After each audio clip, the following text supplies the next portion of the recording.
3 shots, 1 pillow, and a man who slept through the night after doing it. How do you shoot your wife 3 times in your own bedroom, wrap her body in blankets and garbage bags, and then walk downstairs and close your eyes?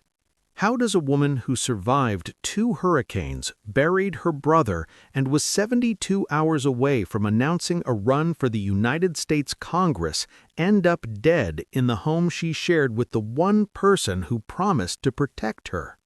Because here is what investigators found on that bed beside her body. And once you hear this detail, you will never be able to explain away what happened in that bedroom as anything other than something that was planned, prepared, and executed while the rest of the neighborhood slept. She had meetings that morning, important ones, the kind that get put on calendars weeks in advance, confirmed the night before, circled in the minds of the people waiting for her. And when she did not walk through the door, the people who knew her did not assume she had forgotten. They assumed something was wrong. That instinct was correct. By the time anyone thought to check on her, she had already been dead for hours. Her husband had already slept, already woken up, already started his morning. And when a city staffer reached out to him, not to the police, not to her family, but directly to him, asking if his wife could call in, his response was 2 words: texted her. No alarm, no urgency, no follow-up. 2 words, and then silence. If you are new here, welcome to Obsidian Echoes, a place where crime gets justice and is being foretold. Please like, share, and subscribe. Nancy Metayer Bowen was 38 years old. She was a scientist before she was a politician, and she carried that identity with her into every room she entered. She had spent years working on environmental justice across the state of Florida, focusing specifically on community resilience in the aftermath of natural disasters. When Hurricane Irma tore through Florida in 2017, Nancy was part of the response effort. When Michael hit in 2018, she was there again.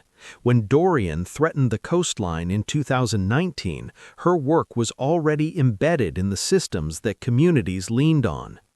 She did not come from a political family. She did not inherit a platform. She built one, slowly and deliberately, by showing up in places where the work was hard and the recognition was limited.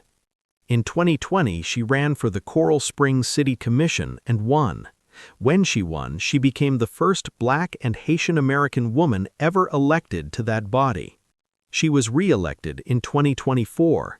Her fellow commissioners appointed her to serve as vice mayor and then appointed her to a second term in that role. The people who worked alongside her described someone who was not slowing down, someone who was, by every visible measure, accelerating.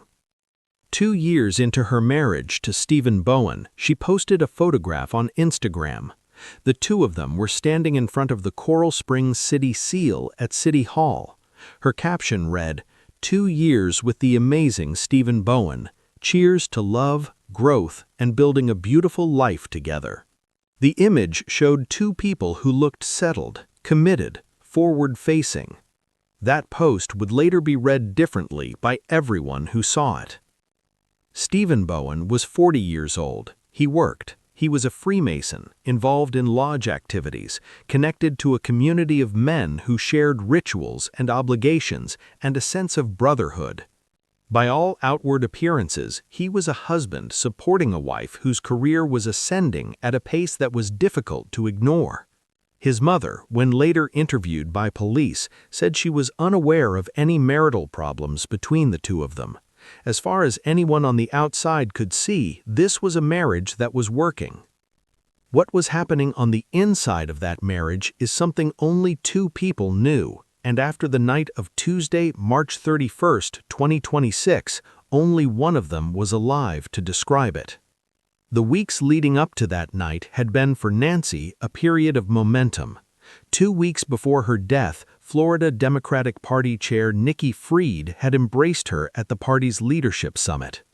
The 2 women stood together at an event surrounded by people who understood what Nancy's potential run for Congress could mean. Freed later described her as a brilliant barrier breaker, someone who loved her community deeply and believed with every fiber of her being that a better and more equitable future was possible. Nancy was not just thinking about running, she had moved past thinking. She was planning, she was texting colleagues, she was building the architecture of an announcement. Thursday, April 3, 2026 was the date she had chosen to formally declare her candidacy for Florida's 20th congressional district. The people around her knew it was coming. The party knew it was coming. She knew it was coming. She was 3 days away. If she only knew what was coming ahead, if she only saw a glimpse of what was coming. If you are enjoying the story, hit that subscribe button and leave a comment telling us where you were watching from. On the evening of Tuesday, March 31st, something happened inside the home she shared with Stephen Bowen. The details of what was said, what was argued, what escalated, and in what sequence, those details have not been fully made public. What is documented is what came after. At some point that night, while the rest of the neighborhood was asleep, Nancy Metayer Bowen was shot 3 times with a shotgun in her second-floor bedroom. She did not survive. Her body was wrapped in blankets and garbage bags and left on the bed where she had been killed. 3 spent shotgun shells remained at the scene. On that same bed, investigators would later find a pillow. The pillow had burn marks on it, consistent with it being held against a firearm when that firearm was discharged. The string attached to it suggests it was positioned deliberately. Investigators and prosecutors believe it was used as a makeshift silencer, modified to reduce the sound of a shotgun being fired inside a residential home, in a neighborhood, at night, while people slept nearby. A crime of passion does not typically involve a makeshift silencer. A moment of rage does not typically involve advanced preparation to muffle sound. The modification of that pillow, if the prosecution's interpretation is correct, means that before the trigger was pulled, someone had already thought about noise, had already thought about the neighbors, had already thought about time, had already considered what would happen after. The charge filed against Stephen Bowen was not second-degree murder, it was not manslaughter, it was premeditated first-degree murder. The state of Florida was asserting that what happened inside that bedroom on night March 31st was not spontaneous, it was planned. There was something else Stephen Bowen had done before meeting with his fellow Mason. He had removed the license tag from his pickup truck. That detail did not surface loudly in early reporting, but it sits in the record. Before driving to that parking lot, before handing off the bag, he had taken the license tag off the vehicle. Not erratic behavior, not the frantic movement of someone in shock, methodical, considered, sequential. He had also asked the Freemason to take not just the shotgun bag, but the ammunition boxes as well. The chain of actions documented in the hours after Nancy's death, the muffling of sound, the wrapping of the body, the sleep, the morning routine, the removal of the license tag, the handoff of the weapon, the request to conceal the ammunition, each step taken individually might be explained away. Taken together, they form a pattern that the state of Florida is arguing speaks directly to intent. What the record does not answer, and what may never be fully answered publicly, is what happened inside that marriage, what Stephen Bowen could no longer take, what, if anything, had been building beneath the surface of a relationship that his own mother described as free of known conflict. Whether the panic attack he described to her the night before was genuine distress or something else. Whether the conversation he said he was going to have with Nancy was the last thing that happened before everything broke, or whether the decision had already been made before he walked through the door. Nancy Metayer Bowen had survived things that would have broken other people. Her brother had been inside Marjorie Stoneman Douglas High School in Parkland, Florida, on February 14, 2018, the day a shooter killed 17 students and staff members. He survived that day, He carried what happened to him for years. In December of 2025, after a long struggle with schizophrenia, he died by suicide. Nancy had just buried her brother. She was grieving the loss of someone she had already watched survive the unsurvivable and then watched lose that fight anyway. And yet she had kept going. She had kept showing up for her constituents. She had kept building. She had kept planning. The announcement was 3 days away. The platform she intended to run on included gun control, environmental protection, women's reproductive rights, mental health advocacy. She had personal connections to every single one of those issues. She was not running because it was the next logical step in a political career. She was running because she had lived inside the consequences of the things she wanted to change. 2 weeks before her death, she had stood with Nikki Fried at a leadership summit. The two women had been in the same room, surrounded by the same energy, looking forward at the same horizon. Fried later said she never imagined that would be one of their last moments together.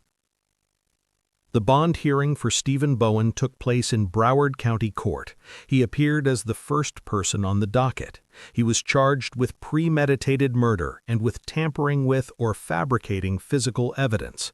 The judge found probable cause. Bond was denied. Stephen Bowen was ordered held without bond. His trial has not yet been scheduled. The uncle. There is one more thread in the documented timeline that deserves attention. Just before 2 o'clock in the afternoon on the day Nancy's body was found, a 911 call came in from Stephen Bowen's uncle. That call provided law enforcement with the legal basis they needed to enter the home without a warrant.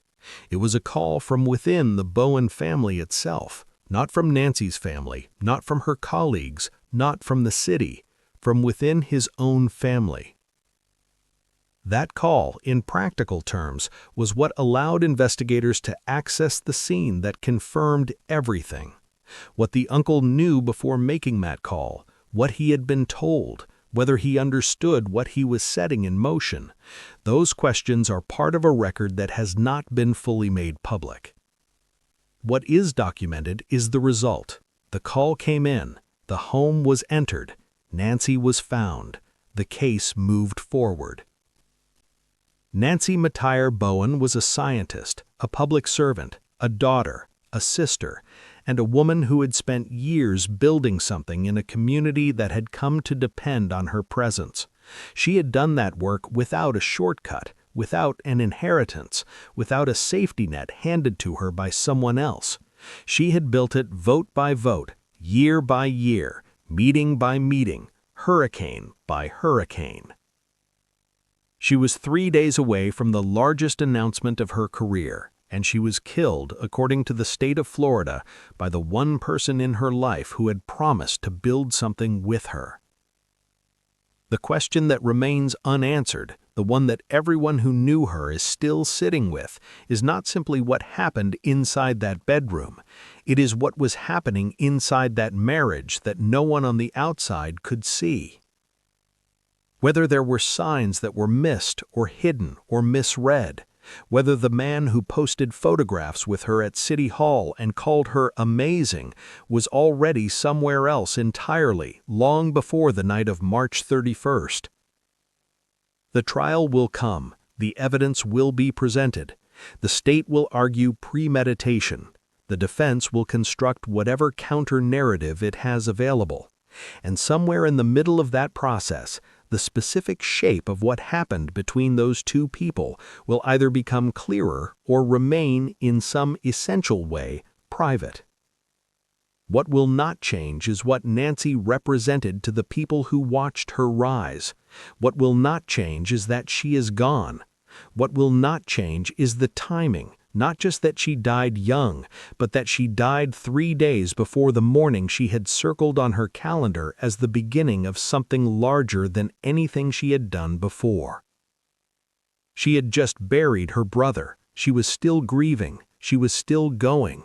She was planning an announcement for Thursday, and she did not make it to Wednesday night. The Coral Springs City Commission seat she held is now empty. The congressional race she was preparing to enter is going forward without her. The people who came to depend on her presence are now in the middle of figuring out what her absence means for the work she left unfinished. Stephen Bowen is in a cell in Broward County. A date for trial has not been set. The case is still developing. The evidence is still being processed. The legal process has a long way to go before anyone in a courtroom hears a verdict.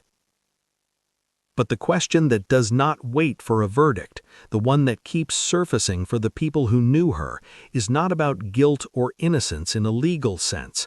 It is something quieter and more permanent than that.